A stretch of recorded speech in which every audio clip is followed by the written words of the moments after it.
నమస్తే. ప్రస్తుతం మనతో పాటు మంత్రి జూపల్లి కృష్ణరావు గారు మాట్లాడే ప్రయత్నం చేద్దాం. సార్, హెచ్యూ దగ్గర ఉధృత వాతావరణం నెలకొంది. లాఠీ చార్జ్ జరిగింది ఇప్పుడే.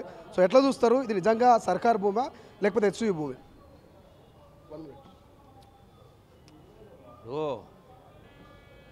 కొన్ని పార్టీలు, బీఆర్ఎస్ పార్టీ, బీజేపీ పార్టీ విద్యార్థుల యొక్క అమాయకత్వాన్ని వాళ్ళు ఆసరాగా వాడుకొని తప్పుడు ప్రచారం చేస్తూ ఉన్నారు. అది కరెక్ట్ కాదు. ఒక్క ఇంచు కూడా ఈ యొక్క హైదరాబాద్ సెంట్రల్ యూనివర్సిటీకి సంబంధించిన ల్యాండ్ తీసుకోవడం లేదు ప్రభుత్వం.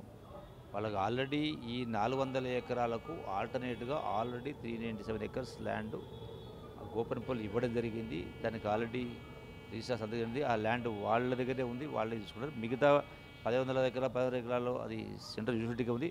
దాన్ని ఏది కూడా మేము టచ్ చేయం. కానీ సేవ్ యానిమల్స్ అంటున్నారు. ఢిల్లీ దాకా కూడా బీజేపీ నాయకులు పోయారు. ఢిల్లీలో మంత్రులను కలుస్తున్నారు, కేంద్ర మంత్రులను. ఎట్లా చూస్తారు సార్? నిజంగా జింకలు నెమళ్ళు చనిపోతున్నాయి అక్కడ? ఇవన్నీ కూడా పబ్లిసిటీ ఎక్కువ చేస్తారు. ఆల్రెడీ జింకలు అవన్నీ ఉంటే ఆ 1500 ఎకరాలు ఉండగా ఆ 1500 ఎకరాల జింకలు మొత్తం దిల్లుకు వస్తాయా? అవన్నీ కూడా పొలిటికల్ చేస్తూ ఉన్నారు అంతా కూడా. సార్, నెక్స్ట్ మీరు ఎటువంటి స్టాండ్ తీసుకోబోతున్నారు ఈ స్టూడెంట్ విషయంలో? ఎందుకంటే రోజు ఈ ఉధృత పరిస్థితి నెలకొంటుంది, ఇక కంటిన్యూ అవుతున్నది ఇష్యూ. దీనిపైన ఆల్రెడీ మా మంత్రులు బట్టి విక్రమార్క గారు, దుద్దిల శ్రీబాబు గారు, పొంగులేటి శ్రీనివాస్ గారు మాట్లాడారు. ముఖ్యమంత్రి గారు చర్చించు చట్ట ప్రకారమే న్యాయబద్ధంగానే చేస్తే తప్ప ఆ సెంట్రల్ యూనివర్సిటీ ల్యాండ్ని తీసుకునే ప్రసక్తి లేదు. Thank you sir, thank you so much. So ఇది బీఆర్ఎస్కి సంబంధించి, బీజేపీకి సంబంధించి కొంతమంది నాయకులు కావాలని చేస్తున్నటువంటి పరిస్థితి. అక్కడ ఉన్నటువంటి హెచ్యూకి సంబంధించినటువంటి స్టూడెంట్స్ను కొంతమంది రెచ్చగొడుతున్నారు. ఇక్కడ అంగుళం జాగా కూడా హెచ్యూకి సంబంధించినటువంటి ల్యాండ్ కాదు, అది ప్రభుత్వ ల్యాండ్. సో కోర్టులకు వెళ్ళి ఆ కోర్టులో ఫైట్ చేసి తెచ్చుకున్నటువంటి ల్యాండ్. సో అక్కడ కూడా ఎక్కడ జీవరాశులకు సంబంధించి కూడా ఎటువంటి మరణాలు ఎటువంటి ఇష్యూ జరగట్లేదు. కేవలం కల్పితంగా విద్యార్థులను రెచ్చగొట్టి చేస్తున్నట్టు కూడా మంత్రి జూపల్లి కృష్ణరావు చెప్తున్నటువంటి పరిస్థితి. చూద్దాం మరి వివాదం ఎక్కడి దాకా వెళ్తుంది. ఇప్పటికే స్టూడెంట్కి సంబంధించి లాఠీ చార్జ్ జరుగుతుందంటూ వార్తా కథనాలు వస్తూ ఉన్నాయి, లాఠీ చార్జ్ జరుగుతున్నట్టుగా వీడియోలు వస్తూ ఉన్నాయి.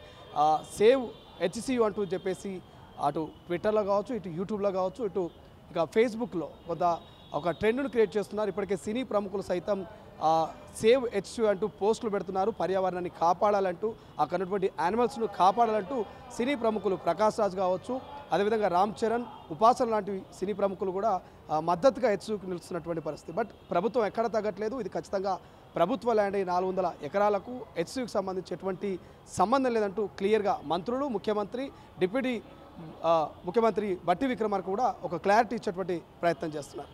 కెమెరా పర్సన్ అజయ్తో శ్రీశైలం, తొలి వెలుగు, గాంధీ భవన్. అసలైన తొలి వెలుగు. ఫాలో వాట్సాప్ @తొలి వెలుగు official.